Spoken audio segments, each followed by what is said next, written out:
লাল সবুজে জার্সিতে খেলতে দেশে আসছেন বাংলাদেশি বংশোদ্ভূত ইংলিশ ফুটবলার হামজা চৌধুরী। সোমবার দুপুরে সিলেটে মাটিতে পা রাখবেন এই ফুটবলার। সিলেট থেকে প্রথমে হামজা যাবেন হবিগঞ্জে নিজ বাড়ি বাহুবল উপজেলার স্নানঘাট গ্রামে।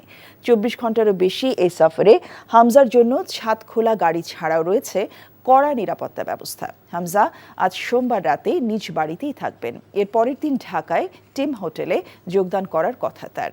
আগামী 19শে মার্চ বাংলাদেশ দলের টিম ফেডারেশনের পর অনুষ্ঠিত হবে সংবাদ সম্মেলন। বুধবার দলের সঙ্গে হামজা অনুশীলন করবেন নাকি জিম, তা নির্ভর করছে কোচ হাভিয়ের কাব্রেরার সিদ্ধান্তের ওপর।